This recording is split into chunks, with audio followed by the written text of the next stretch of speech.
Hi friends, welcome back to my channel. Mini vlog అయితే shoot చేశానండి. వీడియోని ఎక్కడ స్కిప్ చేయకుండా లాస్ట్ వరకు అయితే చూడండి.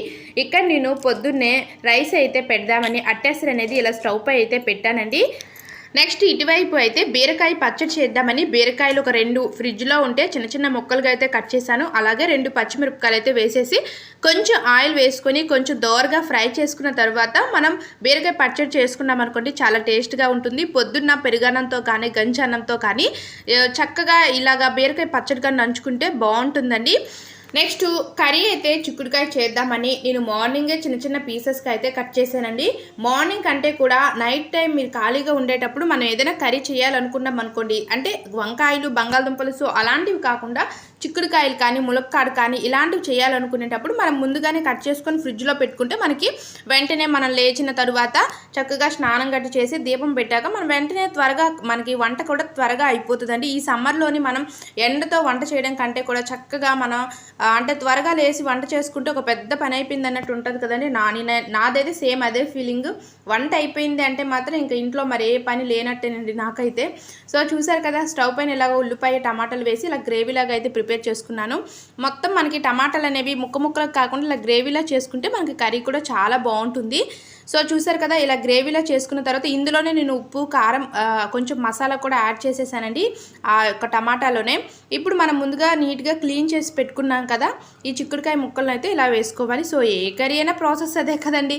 నెక్స్ట్ ఏంటి అంటే ఇల్లు అయితే చూసారు కదా, పిల్లలు ఇంటి దగ్గరే ఉంటారు కాబట్టి మనం ఇంటిని ఎంత నీట్గా క్లీన్ చేసుకుని ఎంత నీట్గా మెయింటైన్ చేసుకున్నా సరే అది అలా ఉండదండి. చూసారు కదండి ఎలా ఉందో. ఇప్పుడు క్లీన్ చేసుకుని ఒక 10 మినిట్స్ తర్వాత మళ్ళీ చూసామనుకోండి, మళ్ళీ కూడా అంటే బొమ్మలు కానీ చూసారు కదా, ఇక్కడ చిన్న చిన్న పేపర్స్ కానీ ఇలాంటివన్నీ కూడా తెచ్చేసి మొత్తం ఇంట్లోనే ఆడుతారండి. ఇప్పుడు ఇక్కడనే కాదు, ఏ ఇంట్లో అయినా సరే చిన్నపిల్లలు ఉన్నారు అంటే ఇంకా అంతేని.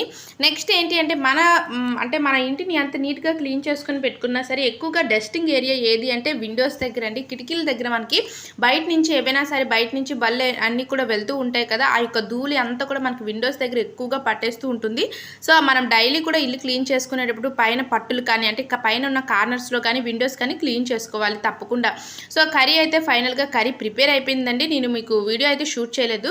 నెక్స్ట్ మేము ఫుడ్ కూడా మధ్యాహ్నం అయితే ఫుడ్ కూడా తినేసాము. నేను తినేసిన తర్వాత వీడియో అయితే మళ్ళీ షూట్ చేస్తున్నాను, అందుకే కర్రీ కొంచెం తక్కువగా ఉంది. నెక్స్ట్ డైనింగ్ టేబుల్ పైన కర్రీతో పాటు ఎప్పుడు కూడా పెరుగు అనేది తప్పకుండా ఉంటుంది. నెక్స్ట్ వన్ వచ్చేసరికి రసం అండి, పప్పు కానీ ఏదో ఒకటి. నెక్స్ట్ ఖాళీ టైంలో ఏంటి అంటే నేను ఈరోజే మామిడికాయలు తెచ్చామని ఈ మామిడికాయలను ఇలా అంటే కొంచెం తడి క్లాత్తో తుడిచేసుకొని ప్రక్కన అయితే పెట్టానండి. వీటిని మనం ముగ్గ వేసుకోవచ్చు. ముగ్గ వేసుకున్నా సరే మనకి బంగిరిపిల్లు కదా చాలా స్వీట్గా అయితే ఉంటాయి. మనకి సిటీలో మార్కెట్లో అయితే కొనలేమండి, చక్కగా పల్లెల్లో అయితే కాస్త కోస్తా మనకి తక్కువ రేట్కి అయితే వస్తాయి. నెక్స్ట్ ఏంటి అంటే ఇక్కడ గిన్నెలన్నీ కూడా మేము ఫుడ్ అనేది తినేసాం కదా, మధ్యాహ్నం తిన్న తర్వాత గిన్నెలన్నీ కూడా ఇలా ఉన్నాయండి.